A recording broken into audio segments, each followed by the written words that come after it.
ఒక నిమిషం ఇద్దరు రాగండి సార్, ఒక్కసారి ఇద్దరు రాగండి.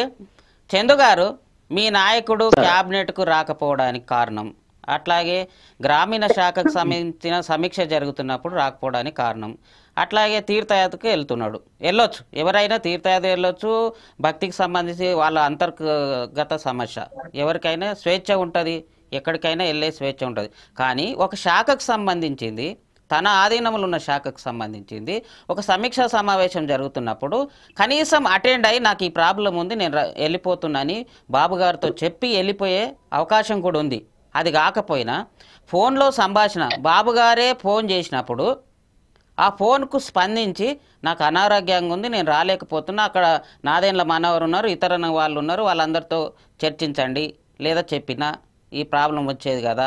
నిజంగా లోకేష్ గారిని డిప్యూటీ సీఎం అని ప్రకటించడమే ఇది ఒక పవర్ వార్కు దారితీసింది అనుకోవచ్చా? ముందుగా ఫోర్సెస్ టీవీ ఛానల్ ప్రేక్షకులకి అలాగే ప్యానల్ ఉన్నటువంటి పెద్దలందరూ కూడా ముందుగా నా నమస్కారాలు.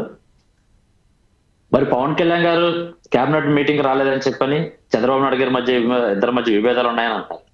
వాస్తవానికి ఆయన అప్పటికీ కూడా తెలియజేయడం జరిగింది. ఏమనంటే వైరల్ ఫీవర్ ఉందని చెప్పి, అలాగే కొంచెం స్పైనల్ కార్డ్ ప్రాబ్లం వల్ల రాలేకపోతున్నారని చెప్పని కూడా అది ప్రజలకు కూడా తెలుసు, అలాగే అక్కడ నాయకులకు కూడా తెలుసు. పోతే ఆయనకి ఈ విభేదాలు, ఈ ఎవరైతే లోకేష్ గారు డిప్యూటీ సీఎం అంటున్నారో దానివల్లే ఆయన రాలేదు అని అంటాకి అదే కారణమే కాదు. ఎందుకంటే పవన్ కళ్యాణ్ గారు బహిరంగంగా ఆయన ఒక లేఖ రిలీజ్ చేశారు పార్టీ ఆఫీస్ నుంచి. ఎవరైతే జనసేన పార్టీ నాయకులు కానీ కార్యకర్తలుగా ఉన్నారో దీనిపై మీరు ఎటువంటి స్పందించొద్దు, ఎందుకంటే ఇది మన కూటమిలో ఉన్నాము, రాష్ట్ర భవిష్యత్తు కోసం మనం తీసుకున్న నిర్ణయం, రాష్ట్ర భవిష్యత్తులో పనిచేస్తున్నప్పుడు అనేక మంది చాలా అపోహలు చేస్తారు, దాన్ని ఎక్కడ పట్టించుకోవద్దని. నేను చంద్రబాబు నాయుడు గారు లేకపోతే లోకేష్ గారు ప్రకటించలేదు కదా కదండి. ఎక్కడైతే దాంట్లో ఉన్న నాయకులు కొంతమంది చెప్పారు, ఒక నాయకులు తప్పుదం వల్ల రాష్ట్రంలో వీళ్ళిద్దరు విభేదాలు ఉన్నాయనుకోవడం కూడా చాలా తప్పు. ఇకపోతే ఆధ్యాత్మికం అన్నది ఇందాక రామారావు గారు చెప్తున్నారు, ఆయన సనాతన ధర్మం అంటున్నారు, లేకపోతే ఆయనగా హేతువాదిని అంటున్నారు. అది ఒకటి గుర్తించుకోండి, ఈ రోజు జగన్మోహన్ రెడ్డి గారు బాప్టిషన్ తీసుకొని ఉన్నారు, మరి హిందూ ధర్మం ప్రకారం చేస్తున్నారు, పూజలు చేస్తున్నారు, అంటే మతాన్ని కించపరచట్లా. అంటే అక్కడ మీరు ఒక ఆలోచన చేయాలి. ఎందుకంటే ఆధ్యాత్మం అనేది వాళ్ళ నాన్నగారు హేతువాదని చెప్పారు, కానీ నేను హేతువాదని ఆయన చెప్పలా. ఫస్ట్ నుంచి కూడా ఆయన సనాతన ధర్మాన్ని కట్టుబడి ఉన్నారు. ఈ రోజు లడ్డూ వివాదాన్ని కూడా ప్రజల్లోకి తీసుకొచ్చి ఏదైతే ఉందో ఆ కల్తీ లడ్డూను బయట పెట్టినటువంటి ఏకైక వ్యక్తి ప్రజానాయకుడు పవన్ కళ్యాణ్ గారు. ఎందుకంటే సనాతన ధర్మం మీద అవగాహన ఉంది కాబట్టే గతంలో వచ్చినప్పుడే ఆయన ఇక్కడ ఒక తప్పు జరుగుతుంది, దాన్ని త్వరలో వెలికి తీస్తానని చెప్పి ఈ రోజు ఆ లడ్డూను బయటకు తీసుకొచ్చారు. అలాగే ఎన్నో కార్యక్రమాలు చేస్తున్నారు. ఇకపోతే మీరు గ్రామీణ సంబంధించిన మీటింగ్ రాలేదంటున్నారు.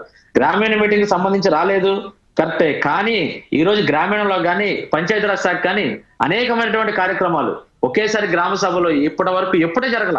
రాష్ట్ర వ్యాప్తంగా ఒకేసారి ప్రతి కూడా గ్రామాల్లో కూడా ఒకేసారి గ్రామ సభలు నిర్వహించినటువంటి ఏకైక వ్యక్తి పవన్ కళ్యాణ్ గారు. అదే గ్రామ సభల కోసం లేదు, లేకపోతే ప్రజల దృష్టిలో పెట్టుకోకుండా, లేకపోతే ప్రజా ప్రయోజనాల కోసం కాదు అని సొంత ఎజెండాగా తీసుకొని నేను వెళ్ళను అని చెప్పి కారణం చేతకైతే ఆయన రాకపోవడం కాదండి.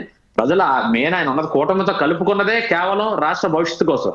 అది ఆ రోజు ఆయనకి హెల్త్ ప్రాబ్లం వల్లే రాలేదు తప్పించి వేరే కాదు. అది కూడా బొలిశెట్టి సత్యనారాయణ గారు చెప్పినట్టు ఆయన ఎందుకంటే అక్కడికి వెళ్ళింది కూడా కొంచెం ఆధ్యాత్మికంగా ప్లస్ అదే ఆయుర్వేదానికి సంబంధించి కూడా తెలుసుకునే విధానంగా ఎలాగో వెళ్ళారు కాబట్టి ఎప్పటి నుంచో ఉన్న మొక్కులు తీర్చుకున్నారు తప్పించి దీంట్లో ఎటువంటి అపోహలు లేవు. ఇకపోతే గ్రామీణ అభివృద్ధి కోసం నిత్యం ఆయన పనిచేస్తున్నారు. మరి గతంలో ఈ ప్రభుత్వం మరి ఏమీ చేయలేదు. గత ప్రభుత్వంలో ఎంత ఇబ్బంది పడ్డారో ప్రజలు తెలుసు. మరి ఈ రోజు గ్రామీణ అభివృద్ధి కోసం ఈ రోజు కొన్ని పంచాయతీలకు రహదారులు కూడా లేని పరిస్థితుల్లో ఉంటే గిరిజన ప్రాంతాలకు కానీ కాలినడకన వెళ్ళి అట్లా సందర్శించి వాళ్ళ యొక్క పరిస్థితిని గ్రహించి వాళ్ళ యొక్క ప్రాబ్లమ్ సాల్వ్ చేసినటువంటి ఏకైక వ్యక్తి ఎవరంటే పవన్ కళ్యాణ్ గారు. మరి ఇవన్నీ మానేసి ఒకరోజు కేబినెట్ మీటింగ్ రాలేదు, మరి వైసీపీ నాయకులు మాట ఎలా వస్తుందని అడుగుతున్నాండి. ఎందుకంటే వీళ్ళ నాయకుడు గెలిచి ప్రజల కోసం పనిచేయడం మానేసి నాకు ప్రతిపక్ష హోదా లేదని చెప్పి ఇంట్లో కూర్చున్న వ్యక్తి ఈ రోజు పవన్ కళ్యాణ్కి చంద్రబాబుకి విభేదాలు ఉన్నాయని ఏ రకంగా చెప్తారు? మీకు మీకు ఎవరు చెప్తారు చెప్పండి. బాజీ గారు